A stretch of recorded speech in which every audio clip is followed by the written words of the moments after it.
Yo, what's going on, everyone? Welcome back. My name's Will and this is the Wimmy YouTube channel. Before we get into today's video, quick sales pitch. Like always, sorry guys, like, comment, subscribe. Those three things mean the world to me. They really help please the whole YouTube algorithm by pushing my content out there. So if you like these types of videos, car lifestyle videos, builds, stuff like that, go ahead, hit that subscribe button, hit that like button down below. I really appreciate all that, guys. But once again today, guys, we're going to be talking about this big beautiful girl behind me, my 2024 Lexus GX 550.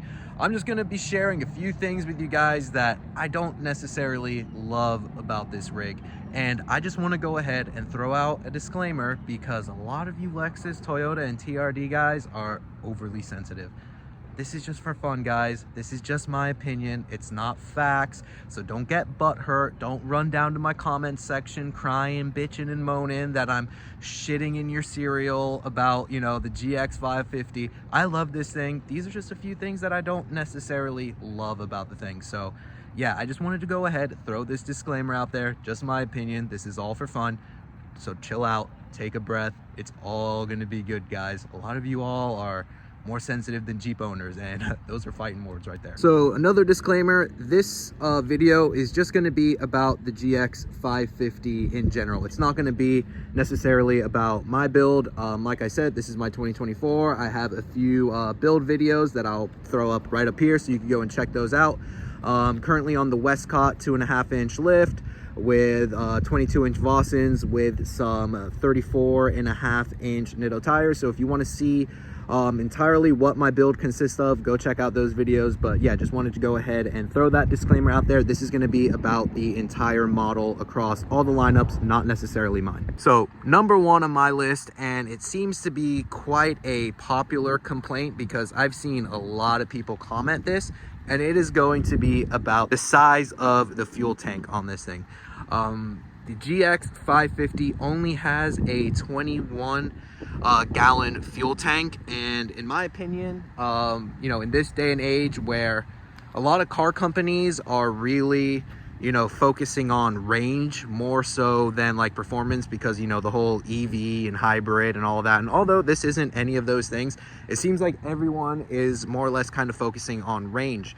So with the GX 550, you don't really get a lot of range. I really think the fuel tank is undersized for something, you know, this big. This is kind of like an off-roader adventure kind of vehicle. You know, I don't use it for that, but a lot of other people do, especially if you're opting for the more expensive Overtrail and Overtrail Plus. You guys are probably going to go do some overlanding or off-roading. You're going to be out in the wilderness, and you don't want to be carrying a bunch of jerry cans with fuel. I'm assuming you'd rather just have it in the fuel tank. And like I just mentioned, 21 gallon fuel capacity tank.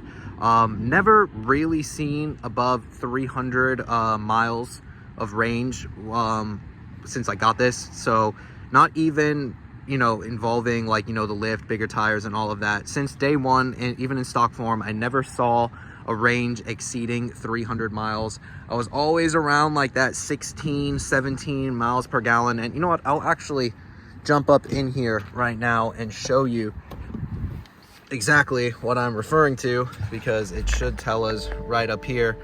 I have about a 3/4 tank right now. So go ahead and just show you guys exactly. Let's see, sorry, let's let it load up. So right there, average miles per gallon right now, just under 15, and then we're basically at 3/4 tank, and it's showing at 177 miles per range. So yeah, that just kind of goes to show right there that you really don't get the best range with this thing. And to me, it's, you know, it's not like a massive deal because, again, I'm not off-roading this thing, but if I was like, you know, an overlander, or I had the, you know, the Overtrail Plus and all that, like I mentioned earlier, I'm assuming you'd want a larger fuel tank. And honestly, in the future, if they do come out with like an aftermarket extended fuel tank, that's probably something I am going to invest in and do, because we like to do road trips, and sometimes you don't want to be stopping for fuel all the time. I'd rather have a larger tank, you know, fill up at one time, get as much range as possible, and then keep it moving. But yeah, that's just the first thing on my list, and it seems to be a pretty popular complaint. So this is going to be number 2 on my list, and honestly, it was something that I found really annoying. When they first launched the GX 550, I absolutely fell in love with the earth color. Now, if you know me, you know I get all my vehicles in black, but when I first saw the GX, like I said, they kind of debuted it in the earth color, and I was 100% sold on it. You know, it seems to me that like the earth and tanny kind of colors right now are like really trendy. Before that, it was kind of like the ceramic grays, like the Nardo gray, stuff like that. But it seems like a lot of companies now are doing the tan, and you know, I just absolutely loved this vehicle in the earth color. And then I come to find out that the only way you can get the earth color is if you get an overtrail. Honestly, you know, nothing major, wasn't a big deal. I was a little bit bummed out because it was going to be, you know, limiting me on, you know, what I can find as far as, you know, going to a dealership, finding, you know, the exact model. You know, these are kind of hard to find. I didn't have an order or anything like that, so it was kind of limiting. I was like, okay, I'm gonna have to find an overtrail now if I, you know, get the earth color. But yeah, I thought it was just a little bit annoying that you had to get a certain trim level to get that color. You know, I get it. They want you to spend more money to get the cool color. So, I mean, I'm not knocking you, Lexus. You know, you're trying to make your money, but I was a little bit disappointed. But that kind of, you know, carries on into number 3 here. Number 2, number 3, they kind of go together. With the overtrail, you don't get the third row option. And honestly, the third row was the main appeal to get this vehicle, for me anyway. So I'm a family guy. I have a daughter, I have dogs, I have a wife. We like to go on road trips. We pack a lot of shit, you know, strollers and you know, pack and play, all that stuff. If you're a parent, you know exactly what I'm referring to right now. If you have storage, you're gonna fill up that storage. And yeah, it got to a point where, yeah, I kind of need a third row at this point. So when I found out that you can only get the earth color in the overtrail, but then the overtrail didn't have a third row, I was super, super bummed out. Because like I said, the main selling point for me was this is a sweet looking off-road rig with the third row. And then once I saw the earth color, I was 100% sold on that. And then it was like, yeah, psych, Will, you're not going to be able to get what you want. So, you know, I ended up with the black one. You know, not a big deal. Black is like my go-to color for vehicles, but it really would have been sweet to get exactly what I wanted. A earth colored GX with a third row. So yeah, that is what it is. It's first world problems. And again, this is just a list of very minor things that I dislike. It's nothing, you know, crazy about the vehicle, just my opinion. So yeah, the fact that I couldn't get earth like in a premium or a luxury, I had to go to the overtrail. But then if I wanted the third row, I had to give up getting the earth color. Yeah, it was just kind of a bummer to me. So number 4 on my list, another first world problem. It's the fact that you can't get a full panoramic roof on this thing unless you go with the luxury plus. So I have a premium plus and it comes with the moonroof, but if you want the full baller panoramic roof, you got to fork out the extra money and buy the luxury plus. And to me, that was just another kind of money grab from Lexus. So it was like, okay, I can't get earth color in anything but an overtrail, but then if I want a panoramic roof, I have to go to luxury plus. But then if I want the third row, I can't get the overtrail. So Lexus is just really,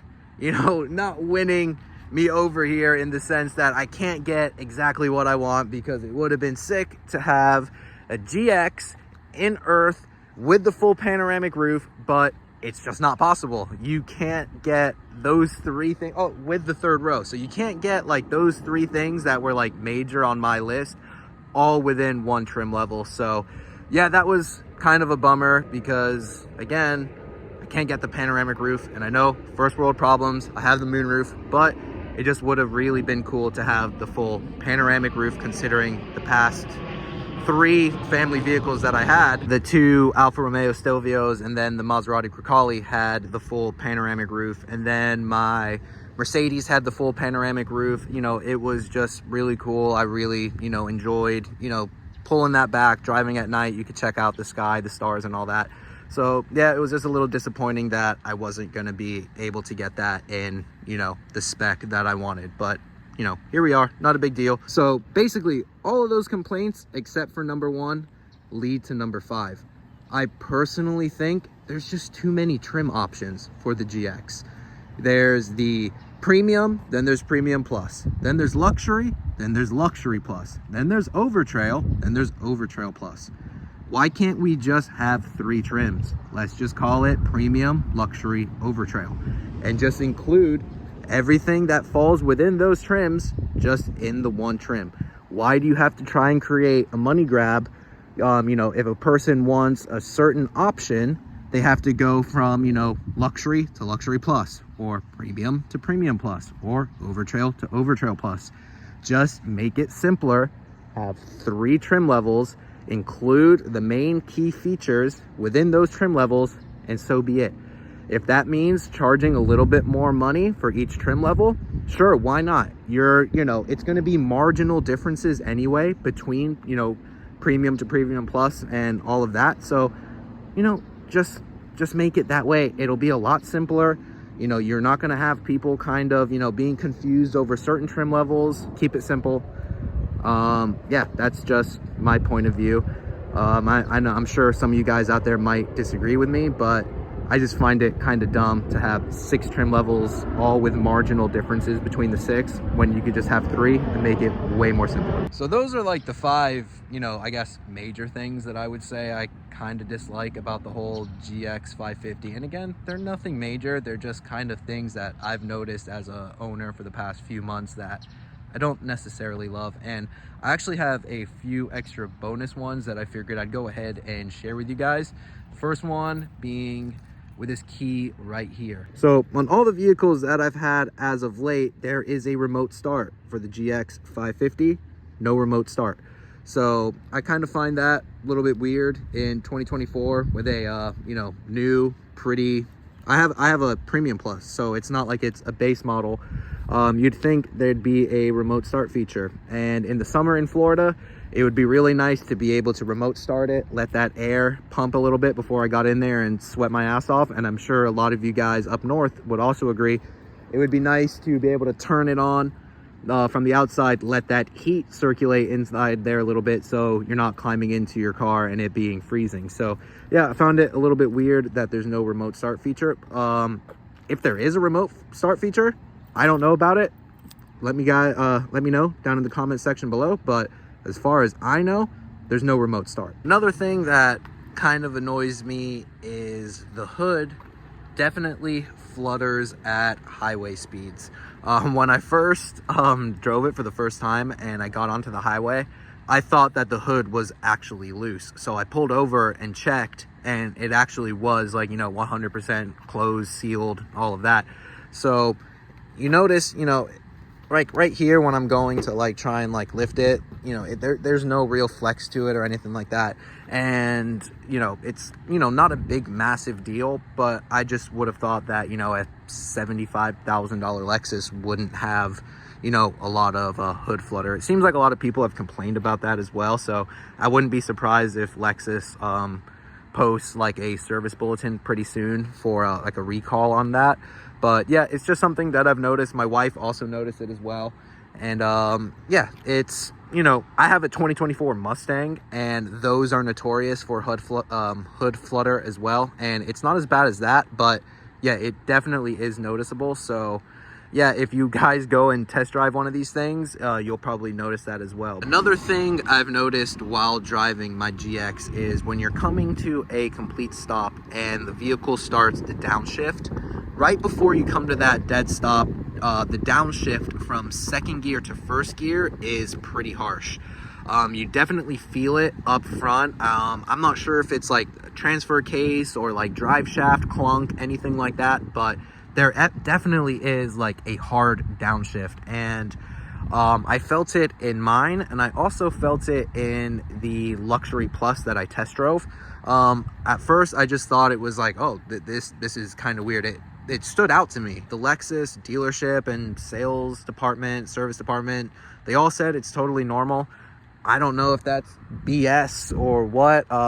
If you guys are also owners, comment down below. Let me know if you know what I'm referring to here, or if I'm, you know, being crazy, or if this is something that is just pertaining to my vehicle. But yeah, it's definitely a little bit of like a clunky downshift, and it almost feels like it's like seizing up, and it like kind of jolts you forward a little bit. And that's, you know, like I said, the downshift from second to first gear. And like I said, I don't know if it has something to do with like the four-wheel drive or all-wheel drive, or, you know, transfer case or anything like that. You know, I don't know like the mechanics behind all of this. So maybe I'm just, you know, talking out of my ass right now, but it's just something that I've noticed. So yeah, guys, let me know if you guys are experiencing that as well in your GXs. But yeah, those are just a few other bonus things that I thought I'd share with you guys. All right, everyone, so that's my list of things that I hate about the GX 550. And like I said, I just want to preface this one more time. These are all first world problems. It's just my opinion. In no way, shape, or form am I saying this is a bad buy or bad vehicle, bad purchase, none of that. I absolutely love this thing.